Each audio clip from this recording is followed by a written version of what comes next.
Hello, nerds! This week is a Nerds for Yang first. We have an interview with none other than Scott Santens. Scott, is there anything you would like to start off with saying to the audience? I'd just like to say, hello, nerds! Woo!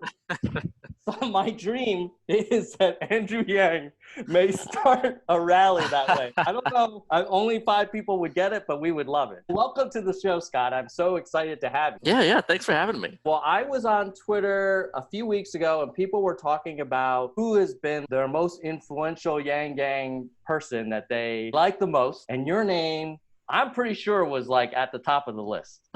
So I was like, wow, we got like a Yang Gang celebrity. gotta get him on our little channel. So thank you for taking the time. And one of the cool things I noticed was you've been talking about UBI for a long time, well before Joe Rogan. Oh, yeah.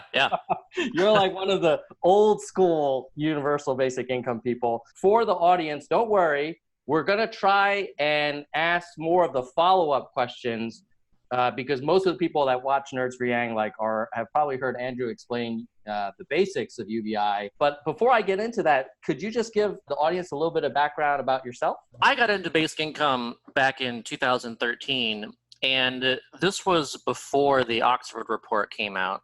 So as we know, that was really kind of a watermark moment when, like, before that, no one was talking really about automation and the future of work.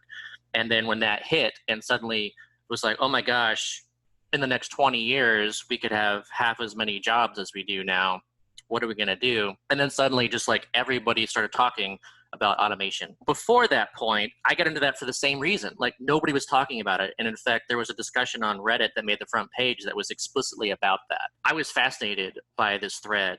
And one of the things suggested in that thread was to read Manna by Marshall Brain. And so that was really like one of the first things I did was I read that short science fiction story or novella by Marshall. It did such a great job of kind of exploring this future where we can go a dystopian route or we can go a utopian route. Like there's a real opportunity that's being created through all of this automation. And it's up to us to like make the changes necessary to like go that good road. That's what really got me animated about this was thinking, all right, well, how do we get to that better road? Like I want Star Trek. I don't want Mad Max. Like that's what I want. How do we get to the Star Trek world? So Marshall Brain also had written something called Robotic Nation that mentioned basic income. So that got me looking into basic income. And then I started looking into the evidence and like I didn't know about the history from back in the 70s. I didn't know like the philosophical background of the idea. I didn't know about all the scientific evidence from like what we did in the 70s and also since then and like in 2000 and even more recently in like Namibia and India we did like full UBI pilots. Like all that stuff was just fascinating to me. And so I eventually reached the conclusion that this is an idea that isn't just something for the future to like and avoid like bad things from happening. Like this is something that is just an extremely good idea that can improve society across like a wide swath of measures. And it's something that we should have done decades, if not centuries ago. And so once I kind of reached that conclusion, I was like, I've just got to focus on this full time as much as I can. I will put links to a lot of those writings that you just referenced below for any of the audience who wants to look into that further.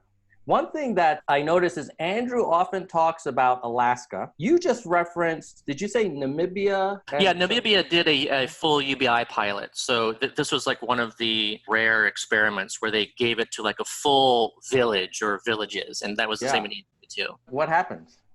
Oh, so first of all, like if anyone wants some really good reading, just reading the full report from the Namibia pilot is just fascinating. Basically, what happened is all sorts of great things. You know, like crime went down by over 42%, and of course the crimes like varied. So there's an effect on what you can think of like really severe kind of crimes of desperation, which I would consider to be poaching or illegal hunting. Like people don't like want to hunt animals into extinction. It's like, I need the money because I have to feed my family. So I'm going to do something I know is illegal and I'm going to risk everything to kill this animal that's endangered because I need that cash to survive. Well, poaching went down by 95% from the Namibia pilot. So that was like, when I see something like that, like that's it's a huge success, and it really gets you thinking, what are we doing right now that we really don't want to do and we could stop ourselves from doing if we had that unconditional basic income that we could count on to have that economic security and enough access to resources to live. So there was lots of other things like, nutrition improved and people, their health improved. People were able to focus more on education. They were able to go to school, whereas they didn't, like just the kind of the typical stuff. But it's really just interesting to see that this was a place where an entire village got it and the effects. And I guess one of my favorite stories from it too is like the entrepreneurship story. So like the biggest success is actually a woman received the first payment, and she went out and used that first basic income payment to pay for like a bag of flour and yeast, and then she made like a makeshift like oven, and she used little empty tins. So I think they're sardine cans, and use those to make like little teeny bread loaves and bake those. And then she started selling them. That became like very successful. Like people were like, oh, like look, we've got this like really tasty fresh bread. She ended up making so much money from that on top of her basic income that she was able to even like vest in like a really nice like oven. Yeah. And like nobody else in the village has like an oven like that. And then like that increased her output. She can make like, so many loaves a day that she's selling for $1. And so she did like really well. And so another way, like a good takeaway from that story is imagine that if she just gotten like a loan, so someone was like, oh, here's a micro loan. So she could have gotten the same flour and the same yeast, and she could have started up her business. But where are her customers? So UBI created the customers too. It created the capital for someone to start a business, but it also created the customer base for that business to thrive. And that's really the missing element, I think, that a lot of people think about. It's like, oh, just go start a business. Like, great. Most businesses are going to fail. Well, why again? A lot of businesses fail, not because they're offering like a bad product or service, but because people just can't afford to buy it. Maybe you have to jumpstart the demand a little bit. As well. I guess maybe that's a great example of the potentials of a trickle-up economy, as the candidate likes to call it, which is really, I think, starting to resonate. When did you start working with the folks in the Yang 2020 team? Yeah, so I'm not officially like affiliated with them in any like official capacity, but I've known Andrew since before he started, campaigning. Like we met each other as two people who were very interested in basic income and how to advance it, and he'd read my writings, and he was like a fan too of like what I'd written. And it was just like really cool getting to know him back in like, I guess it was just like late 2015, early 2016, somewhere around there. So we already knew each other. And then when he decided to like run, I know that was like a moment I'll never forget when he came and visited New Orleans, and we're sitting at like one of my favorite like bar/lunch places, and he's like, yeah, so I'm thinking of running for president. What do you think? And I was what like, did you say?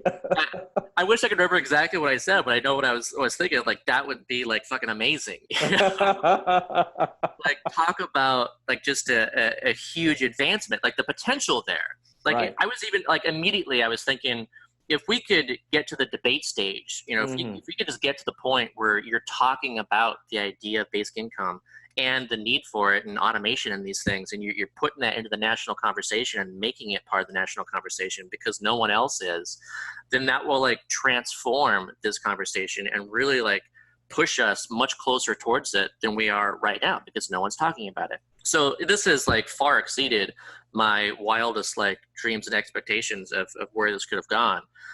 Because he's already made it to the debate stage, and he's like, there's a movement forming of people that are really behind this idea. And one of the things that I really love about the Yang Gang movement growth is that, like, I feel there's a good percentage of people who get into the Yang Gang who maybe don't like basic income. Maybe it's like the one thing they don't like, and they like other things about Yang instead. Or maybe they're just like, yeah, it can work, or I could go either way, but I like these other things. And then after you're in it, and then like you're reading more about it, and you learn more about it, and suddenly people even within the Yang Gang can decide that, oh my gosh, this is like a really important idea. Like this isn't just something. This isn't just like $1,000 per month. Like it goes so much deeper than that. Yeah. And that's really great to see. Yeah, it's and it feels like we're just getting started, right? Yeah, I think so. Let's see how far we can take this. Who knows what'll happen? Anything's possible, right? Yeah. I think there's just so much energy in it, and I see just a lot of growth and just so many more people, getting into the Yang Gang and learning all this stuff and really thinking about things harder. Yeah. America think harder. That's what's happening, and it's great seeing it. There is hope for us. One thing I wanted to follow up with you about the Namibia thing. What happened to the pilot? Were they able to continue it, or like where is it now? Yeah, so they ended up after a year, and then they were able to like secure a little bit of funding to like try to continue for a little bit. And I don't think that was like full, but I think maybe it lasted for like a year or two or something, where with some extra funding they were able to get. But like the experimental like studying phase was just that bit. And then it was interesting how so that the Bishop Kamita was the person who like kind of was in charge and like oversaw this. And with the success of this, he went on actually to be made the Minister of Poverty Alleviation in Namibia. And so those of us in the basic income community were really excited about the potential for Namibia to actually start this at the government level. As it ended up happening yet, there was like a little bit of interest, and I think the president wasn't as interested as he could have been. The people of Namibia, it's actually very popular and it's known. If I remember correctly, I think it had like an 80 or 85% like approval rating, and a lot of that is because like the pilot. So I still have hopes that Namibia can do that. Yeah, maybe one thing that's kind of interesting about the U.S. is we already have a really strong, powerful economy, and so maybe if there's any country that could pull it off, we have enough resources where we could kind of jumpstart this thing. Maybe where countries that have less resources might be more difficult for them to kind of start a UBI program. Or do you think any country can do it? I think anybody, any country can do it as long as they have basically the basics of having like a functioning government, and they have like the infrastructure there, and they have the ability to, create a list of their citizens and, individuals. And so they can figure out like unique people and make sure that they all get it. And a lot of people basically have that now, and you're able to use technologies like in, the M-Pesa phone, where people are banking with mobile banking. And that really makes things a lot more possible than even just, say a decade ago. But another thing too, I feel, is that when we talk about like affordability, so many of these countries that we consider to be like poor, they're not.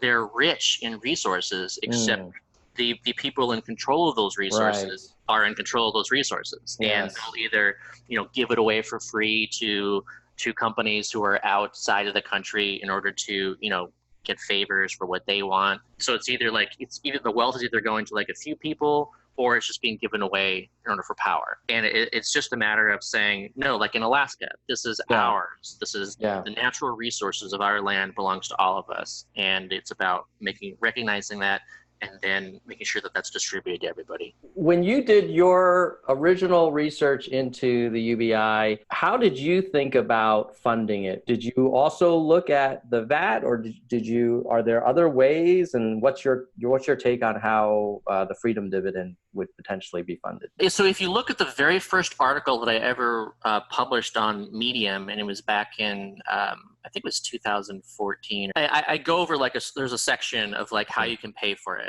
And so I mentioned that that is one of those possibilities. And so for the longest time, I felt that when we're looking at the most realistic ways of doing this, here we are, the only country in the OECD without a VAT, and just so many countries around the world have a VAT. There's just no reason why we shouldn't do that. It's a tax that works. It really is able to get revenue in a way that is more avoidable in other ways.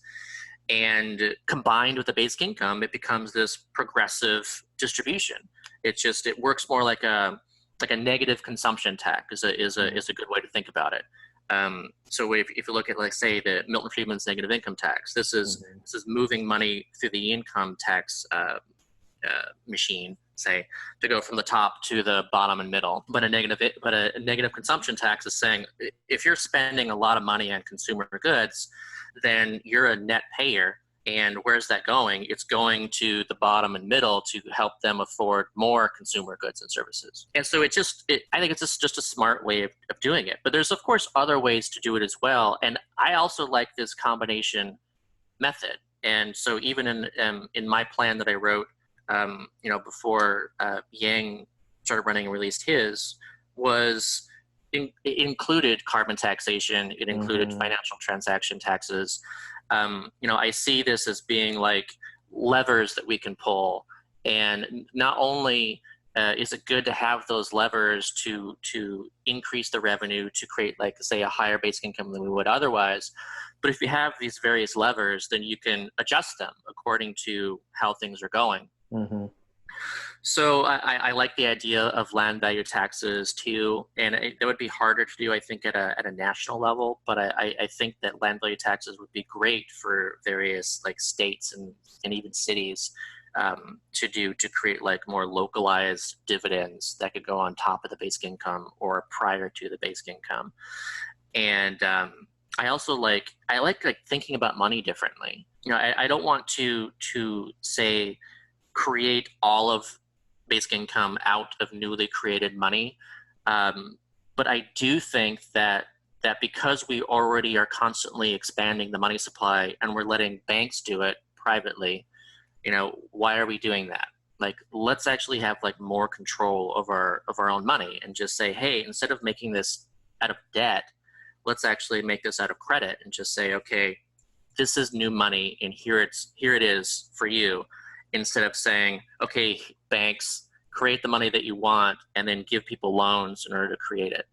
It just doesn't make any sense to me to expand the monetary supply in the form of, debt. So I think we could get to that discussion to saying, as a nation, let's just, like, expand the money supply in the way we're doing now, but directly into people's hands.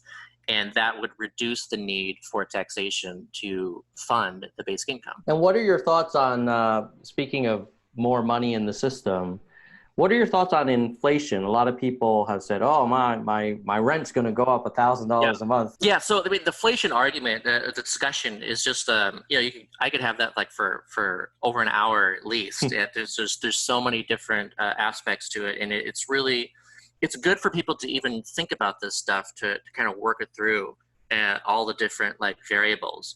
But so primarily, the main thing is I think that people assume that when we're talking about giving money to everyone, that money just comes out of nowhere. Like I just said, we're creating it.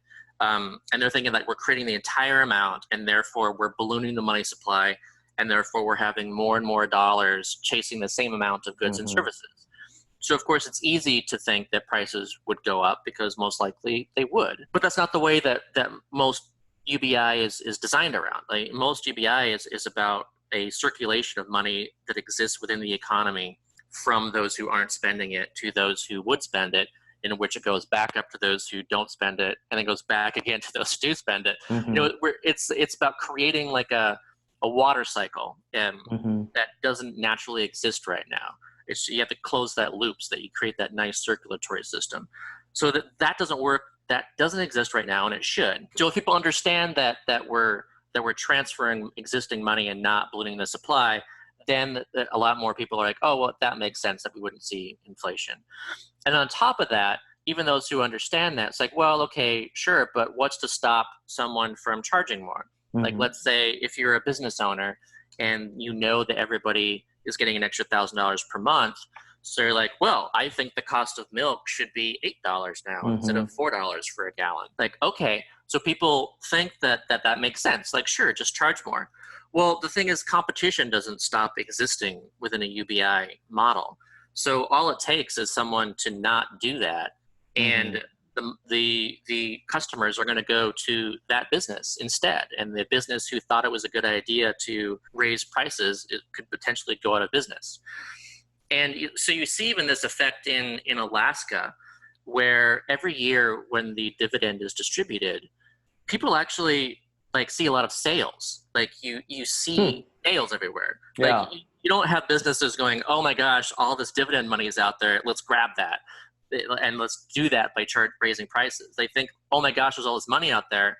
Let's lower prices so we can get them into our store Right. and spend stuff here. So when people think about like competition, they're like, okay, that makes sense. Obviously, you can't really raise prices unless you're in an environment where you've got like, price fixing and non-competition and stuff like that. So competition is a key factor. And I think also that competition increases with basic income. Like when I mentioned the Namibia and having like the woman start up and start baking, I think you're going to have more small businesses competing against existing businesses right now, thanks to basic income, because I see over and over again that there are big entrepreneurship effects. That's another factor, is competition. So another factor is production capacity.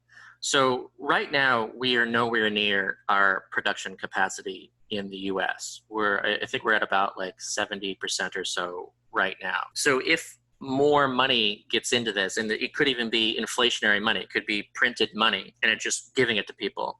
And as long as they are able to spend that in a way that we don't reach those production capacity limits, then there's no reason to raise prices. Like you only raise prices because the supply is insufficient to meet demand. When demand exceeds supply, that's when you've got to raise those prices. So that is a big factor of this as well. And also, it's interesting too, where you can actually decrease prices by increasing demand. Because what happens is then suppliers are like, oh, there's a demand for this. I'm going to invest in this and make more. So like an example of this I like using is, say, imagine a village where eggs are like $1 a piece. It's like kind of a rare thing. They're expensive. So all of a sudden a bunch of money comes in and you're thinking, oh, well, the price of eggs are going to go up, right?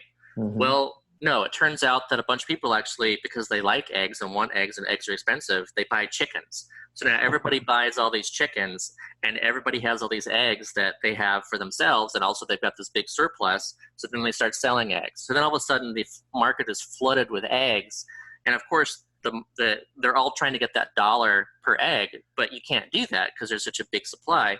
So the cost goes down. And then now you've got like cheap eggs because there's a giant surplus of eggs. So that's where demand can increase supply, can lower prices. And another factor that can happen too is something that we call inferior goods. So this is something where people right now are buying things that they're only buying because they don't have enough money to buy like the better product. The thing that would be more durable or last longer.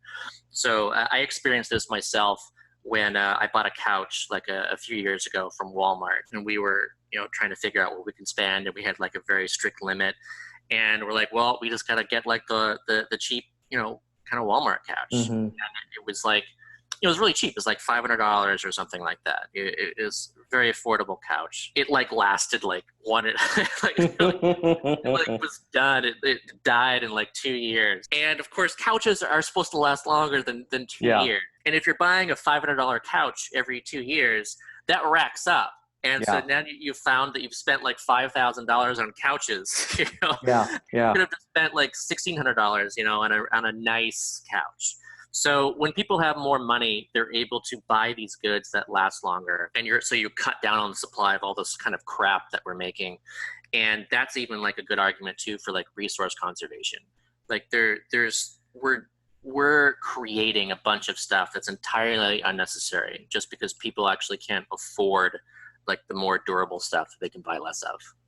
Well, one of the nuances that's cool about this conversation is you're using a lot of free market arguments to support why this could work. And people often have this dichotomy like, well, no, if I'm a free market guy, there's no way, there can be any provision of resources to people.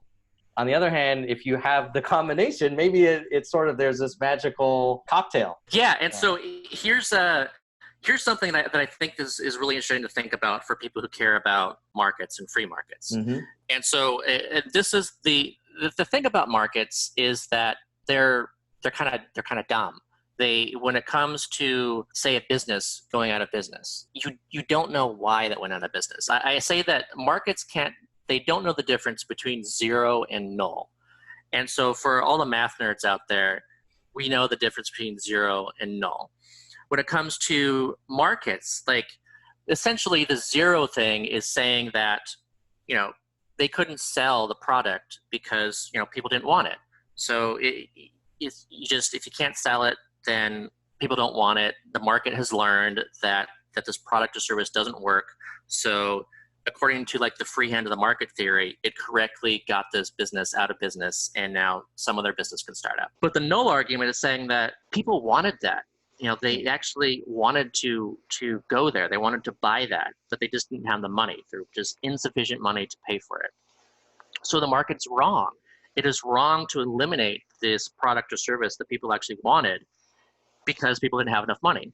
So if you can create a better functioning market by making sure that everyone you want to participate in that market, all the market participants, if they have a starting amount of money, then they can properly vote in the market. And that's another way of looking at it. It's very much a market democracy. That's the way that it should work. It's saying that, okay, I want to vote on this with this dollar. I want to vote on this with this dollar. And I don't like that, so I'm going to vote no on that. So you have to make sure that everybody has all those, say, 1,000 ballots a month to vote within this system.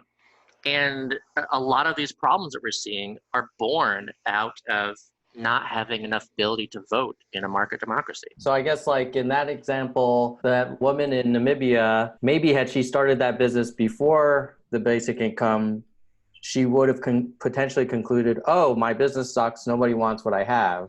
Right. But they just didn't have any money to buy it. Yeah. Right. Yeah. It would be the exact same quality of product. It was just as tasty bread. But she succeeded now because of the UBI. You need some bread for that bread.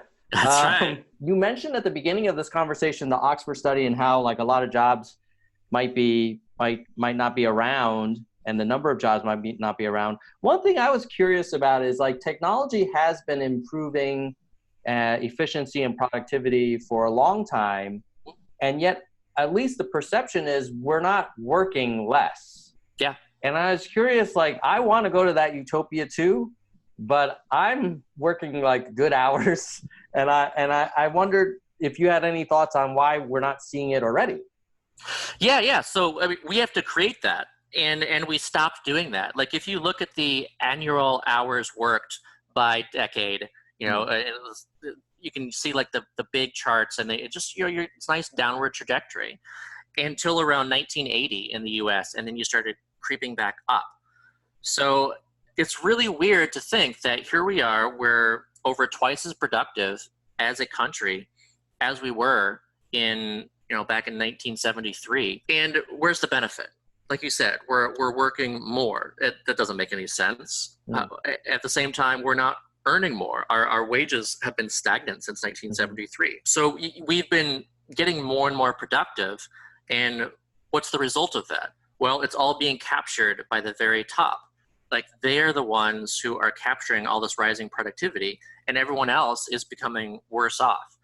And that's the outcome of the system that we have created, where it's a technological story of, say, you eliminate a laborer, and then that money goes to the corporation and the stockholders, and you're no longer giving it out to wages. That's part of it. And also it's that we have a system where you have all that money concentrating at the top. And where do they find that to invest that money? Well, they invest it in lobbyists and figuring out, like, let's make laws that benefit us so that we can get even more money. So it's this vicious cycle where you've got like automation increasing inequality that goes into government that increases inequality that goes back into technology. And so we've been creating like an inequality machine. And this is true not only here in the US, but elsewhere too. And we have to have a conscious choice where we say, even when we look at this prospect of half as many jobs 20 years from now, So assuming that that's accurate and we can get there, and also there is an estimate that says we can do that right now. Like we actually technically have the capacity to eliminate half of our jobs right now using existing technologies if we made that our goal. So if that is our goal, then we can also easily just work half as much and be just as employed. We can all have just the same number of jobs, but we're working 20 hours a week instead of 40 hours a week, and everyone would have this employment that we consider to be so important and we're worrying about losing. That could be our goal. Like, yeah, let's actually make sure that everyone receives both a freedom dividend in the form of income and also a dividend in the form of time. Like, yeah, let's make sure that we redefine work as we go into the future. How is it that we got stuck on 40 hours a week as full time? There was a 60-hour week was normal, and 50-hour week. And Right. It's funny too if you go back and you look at like discussions where people were talking about like going to a 40-hour week from like a 60-hour week, and you just see the exact same stuff that you see now. People, oh, you are so lazy. You don't want to do anything. All you want to work is 40 hours per week. Yeah. You lazy bum. And predicting the complete demise of society if we go all the way down to 40. So there's no reason to stop at 40. If for some reason we did. I don't feel like that topic, the end game, this more utopian outcome, is really talked about much in the race so far, including by Andrew. And is it because we just don't want to complicate things, like UBI alone is a tough enough sell?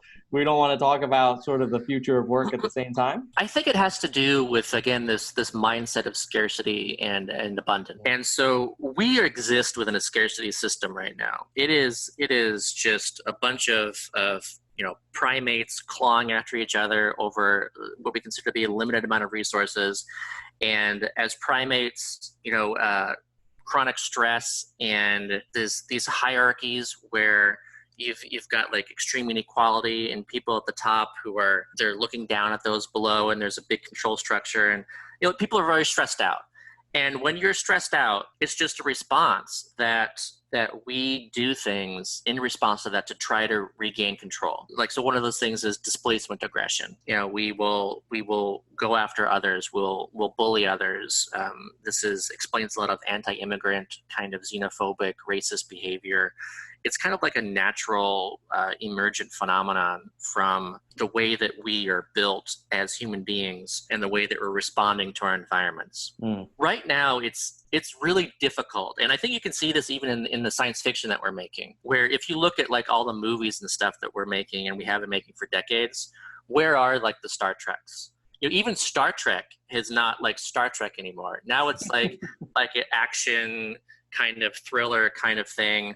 And it's lost from my perspective. I kind of hate the new series.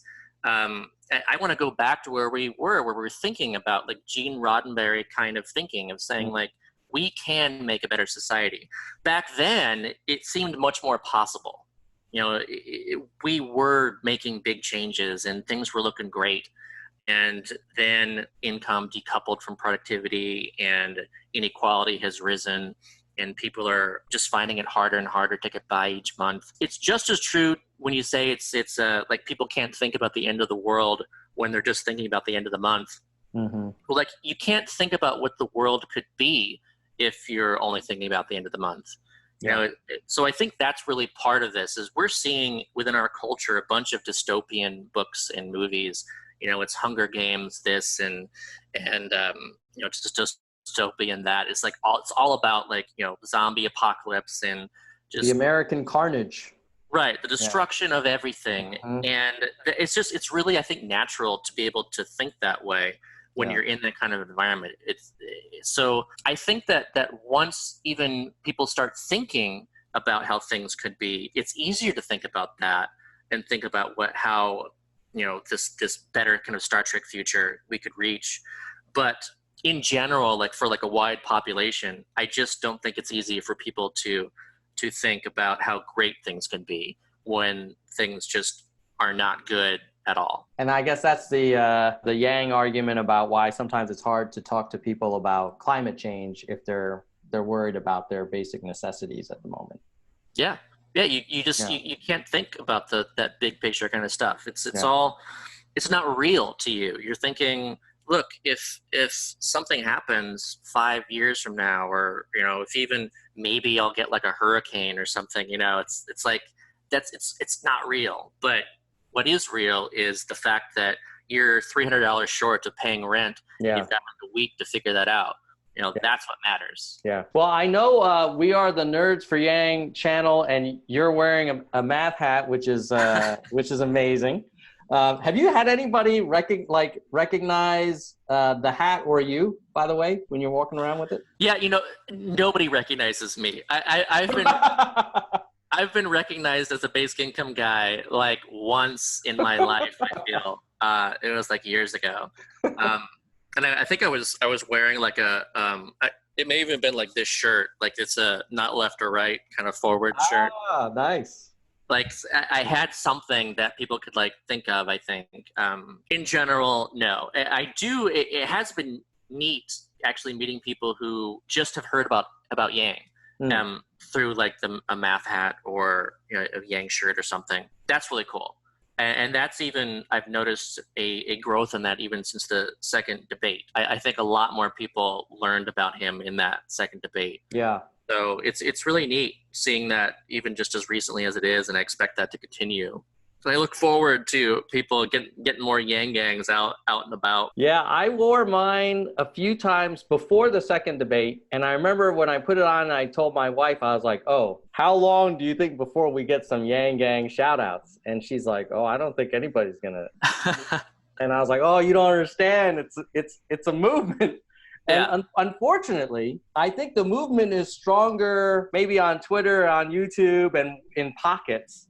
And it's not like you can go into any place and get instant recognition the way a Bernie hat might.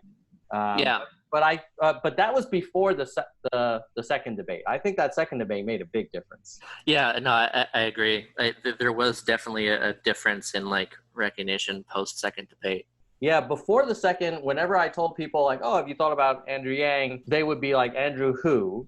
And now they're at least saying, "Oh, that's that guy that's giving away $1,000." So it's like we're evolving, Yeah. Also, like I think another signal of this is that I got one of those yard signs as soon as they were available, and so I've had it for months. I don't remember exactly when I first got it, but it was only just stolen. Just like within the last couple days. So I take that as a good sign. That's right. Until then, nobody knew who Andrew Yang was. Yeah. And now that they know him, they're like, "Oh, God damn it." Yeah. I mean, at first they just kind of ignore you, right? But now if they care enough to take the sign, it's a step in the right direction. Yeah. For all they knew, it was Andrew Yang for president of like the PTA or something. I don't know. The school board. Yeah. Right. One last thing, Scott. I know we're running over time. I promised you we'd keep it closer to 30.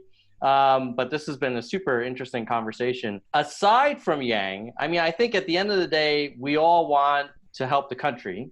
And he's obviously by far the best person to advocate and kind of bring this change.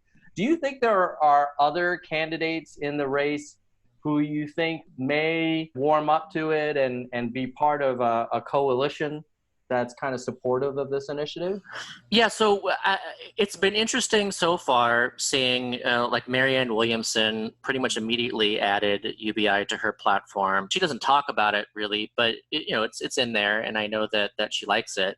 And Tulsi Gabbard more recently seems to feel better about it. Again, she's not like talking about it on her own strongly yet, and I don't know if she's officially added it to her platform yet, but she did recently say that she the idea, and that was better than years ago saying that she was looking into it. So she seems to have gone beyond looking into it to saying this is a good idea. But besides that, like Pete Buttigieg, he spoke about it in a way that he thought it would be a good idea, but then he goes into how he doesn't really want to do it like unconditional, like to everybody. Maybe we should redefine work and make sure that only they get a basic income, and that, if you're not doing like government authorized, recognized work, then you don't get anything. And so like people like that, they don't get basic income. Yeah. Like you're using the words, but you understand what it is when you're saying stuff like that.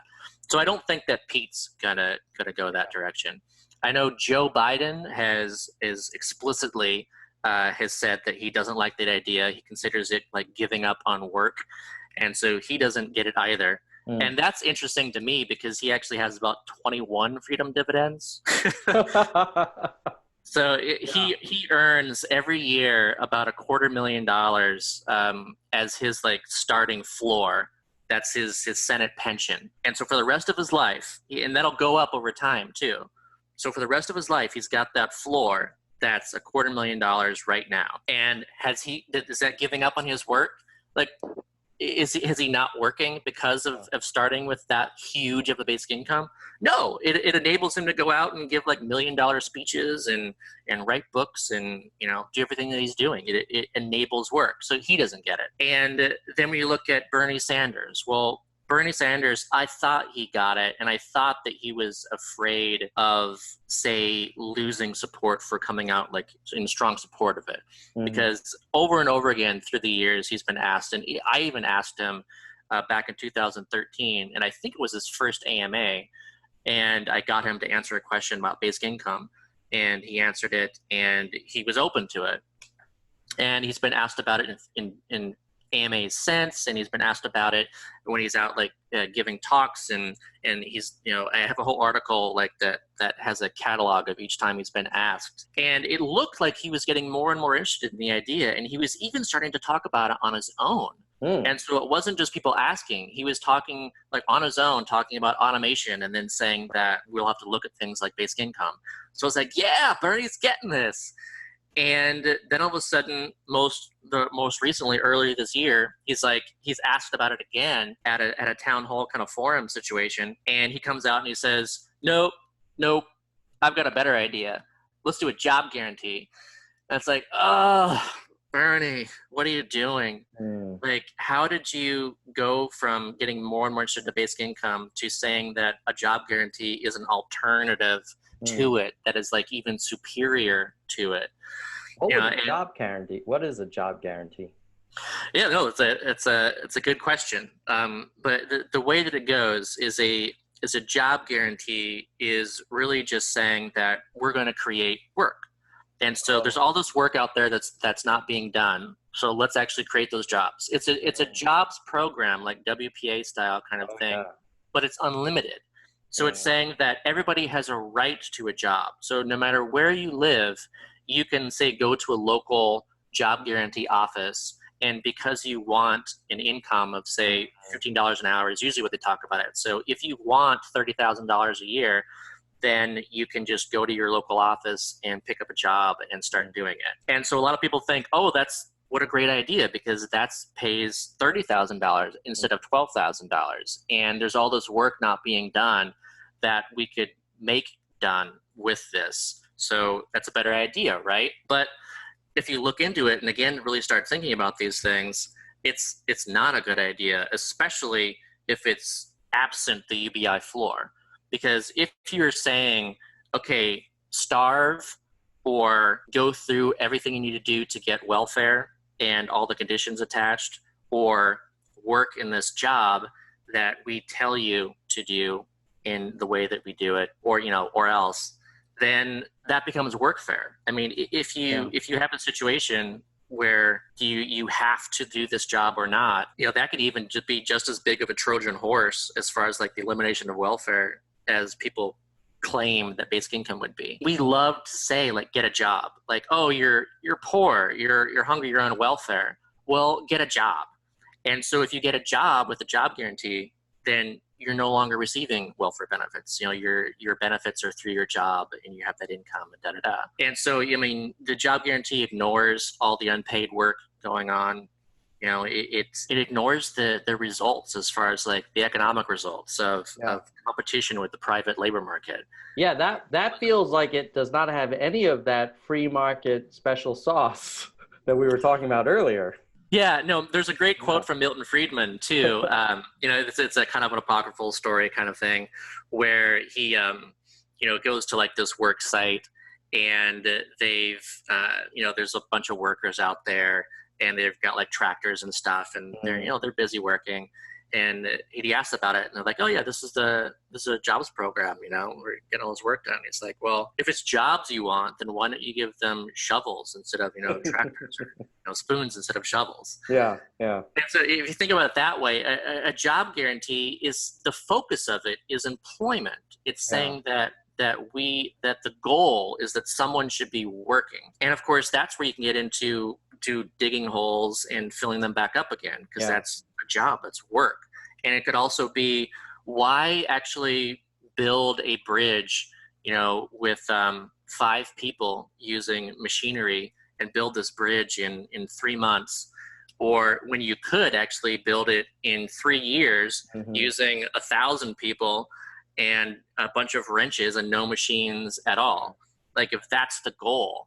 And so it's very much, I feel it's a step backwards, because we're saying that we should be working, doing anything, instead of letting people decide for themselves what that work should be, and actually incentivizing efficiency and getting these things done that should be done, and expanding automation instead of like going away from it. Like, I want more workers who are robots instead of people. If a job can be done by a machine, great. Give all the jobs that we can to machines. Let's automate as much as we can. I do not want to guarantee toil to people. Yeah. And I think that's where Bernie has gone. So that's Bernie. And then the other thing, I'm worried about Elizabeth Warren too, because I think that she's an automation denialist. She's got that blog post that's been shared recently. She wrote it earlier this year, but it's making the rounds again and being more read. And she's basically saying, the opposite of what Yang is saying. She's saying that there isn't really an automation problem, that we're not like growing, hugely productive through machines. We're not like losing jobs. Kind of everything's okay. We just need to do these other things. So I really don't like that take at all. It's essentially something very similar to Paul Krugman's take. And did you read that thread? Yeah, I saw that. That it was in New York Times, or. Yeah, so Krugman went after Yang, and so there's this great Twitter thread where Yang responds to Krugman's tweet about this article, and I just say Yang obliterates Krugman with this tweet thread. So anybody who's listening who hasn't seen that should just go find that thread. I'll put a link to it underneath. Yeah. And he just makes a very clear point of saying, hey, Krugman, why don't you come with me to the places where I'm going to speak at? Right. These jobs are disappearing. You can't tell these people that these jobs are not going away. So I think there's a real disconnect, I think, and I hate to say it because I really like Warren too. And Warren was like kind of my number 2, like Bernie and Warren were like my number 2, number 3. And with this, I can't imagine going into a future with a president that again is ignoring automation and is doing all these other things like working around the edges or even like guaranteeing jobs and stuff. It's just, that's a mess. So to go back to your original question about this, like I don't see really anybody. Yang gets it, and I just don't see other people getting it. I hope they do. I'm open to that, and hopefully people kind of snap out of it and start really thinking about this and talking about this, but we'll see. Well, we'll have to keep our fingers crossed. I mean, I guess we've been beating the odds with Andrew so far. I mean, I think a lot of people would not have expected him to still have a campaign at this point, and here he is, qualified for the next round and beating a lot of established kind of beltway types, even without all the free press that they get. So yeah, he's the guy showing up in places and having big rallies, and even like what was the one that just happened yesterday, the day before yesterday, I think it was last night even, where it was so busy that they had to move out from the venue that they had and they had to go outside because they just had too many people to fit. Like, you don't hear that happening with other candidates. No. Like, that's where the energy is. So that it's a lot like Bernie's candidacy, I feel, from last time around. Right. Yeah. Well, let's hope that the People's Choice makes it to the nomination, whoever the people in the party decide. And I do worry a little bit that when you look at the media coverage, it just seems very disproportionate to the energy on the ground. Yeah. hugely disproportionate. Yeah, like I watch a lot of Sunday morning kind of news shows, and I'm like, oh, there's Castro again, there's Booker again. Like nobody's fired. I mean, there are of course people fired up, but you could argue at least there should be as many Yang appearances on those programs. And I know they are kind of like the old media, but I do think they do influence each other, and the donor class kind of listens to it, and it becomes a self-fulfilling prophecy. So luckily there's folks like you that are producing great content to help kind of get the word out. And I'm glad that I was able to get you on the Nerds for Yang. Well, and you too. I mean, you're making great content as well to get out there. And I gotta say, I loved it when you got the name check on the View. You know, it's like, yeah, that was nuts. I was in the office, and all of a sudden my phone just kept vibrating. I was like, what the hell's going on? And someone was like, are you distracted? And I was like, this tweet says that I might have been on the View. Yeah. And so that was quite a delightful surprise. And hopefully we can keep making videos every week for who knows, maybe many years if all goes well, right? Yeah. Hope so. Are you finding that people are getting more involved with this kind of UBI movement? And are there any other things that people should be aware of in the future? Yeah, absolutely. So first of all, I recommend that everybody go to the yang.com, yang2020.com site and actually try to find their local Yang Game chapter. And if there isn't one, start one. And if there is one, join it. And also in New York, actually on September 21st is the first ever Basic Income March. And so that's really exciting. Go to basicincome.march.com and you can sign up for more information about that. And it's going to be in New York. So if you're anywhere in New York or close to New York and somehow travel to New York to be a part of this march, that'd be awesome, because the more people who show up there, then of course the bigger deal to be that people really care about basic income and the freedom dividend. And so I'm really excited about that. Awesome. Do you know if the campaign will be involved, or is it kind of an independent event? It's Yang is not directly involved with it. It's being organized by US Big and a few other organizations. It'd be great if Yang could be one of them. So certainly try to make that happen, but also try to get other members of Congress like JFK in New York. And there's actually a few other local congressmen in New York too that have announced their candidacies that are pro basic income, pro freedom dividend. And there's some candidates throughout the US too that are starting to come out. So it'd be great if we could get them there. Organizations like Black Lives Matter, I think they're interested in this. And I want organizations that we can get from all across the spectrum, both left and right, and just really get people together in one place, excited about basic income as this idea of going forward. It'd be great if we could build off of that and even have basic income marches after that in other cities and across the US. And, we'll see what happens, but Awesome. I'm hoping that we can be a big thing. Yeah, I think if there were a big turnout, it would do nothing but help sort of bring more attention to this important issue and make it so it's more of a big idea for the whole country. It's not just one campaign's idea. It's something that we should all be talking about. Yeah. Irrespective of party and candidate even. Yeah, I think that's one thing that's missing right now, and it's growing towards that, and Yang has done a lot to bring out this issue and make people think about it. But I worry even that there's still a lot of Republicans who think that, that's a socialist idea. That's now it's a Democrat idea. And so we definitely need Republican legislators coming out and going, well, I'm for this. I think that's great for markets. I'm for the freedom dividend. Yeah. And they don't even have to call it the freedom dividend. As a concept of basic income, they can say, I'm for the fully refundable tax credit or the freedom credit or income tax. Yeah, call it anything you want to, but try to own this discussion on your side too, so that people can see that this isn't a politicized idea, that all candidates can support it. And I think that more candidates will support it if they see that there are so many people at a grassroots level who are starting to push for this. If they feel that people will vote for them or not vote for them based on this issue, you're going to see a lot more candidates running on this issue.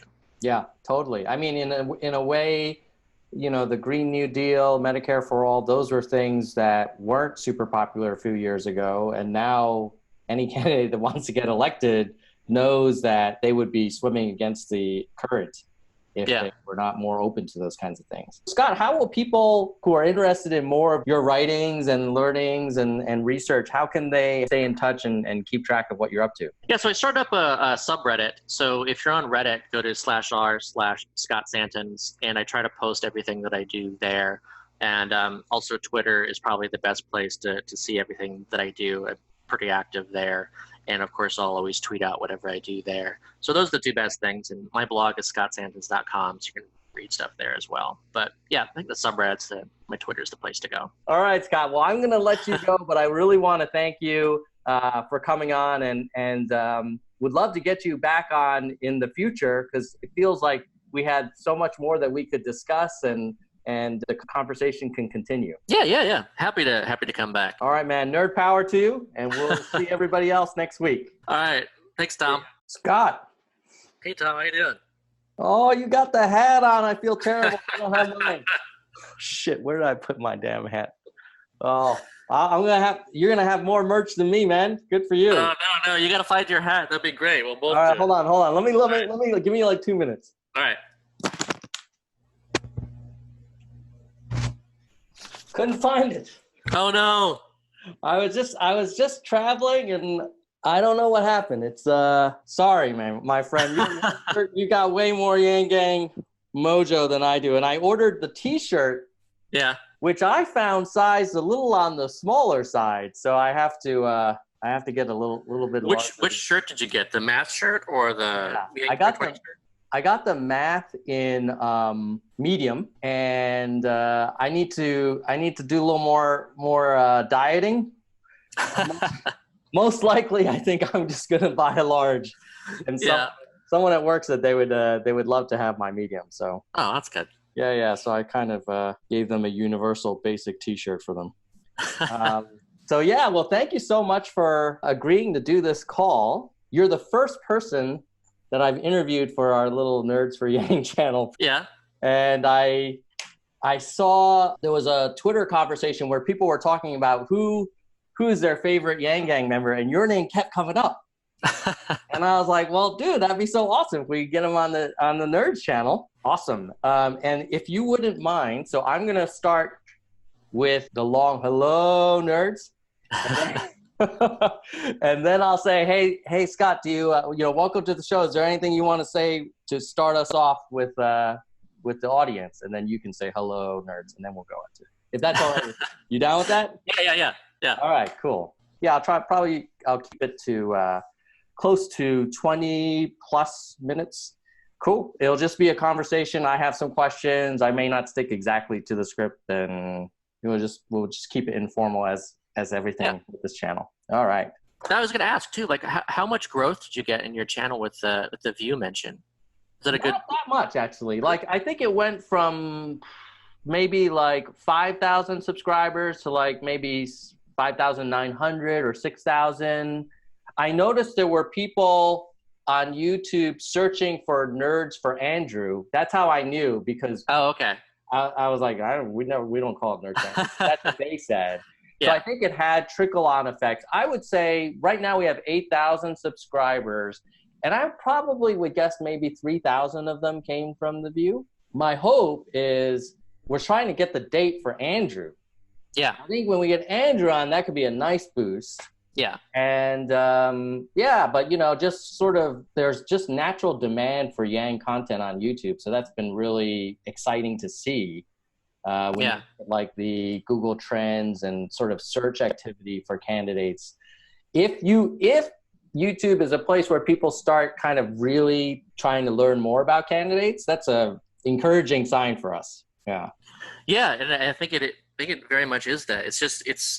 And actually Andrew and I have talked about this too, where you're seeing this difference in media culture, and it's relating to the way the candidates are and the way people interact with it, where, this is kind of the first time, this is like the campaign of the podcasts. Yeah. Maybe the way Twitter was important in the last election, the long form stuff will be more influential this time. And wouldn't that be great if we could have more substantive conversations really drive results rather than like Yeah. tweet sort of wars between name calling people and stuff. Yeah, exactly. It's really interesting to see that growth in people really just eating up podcasts. Yeah, they have Like, an appetite.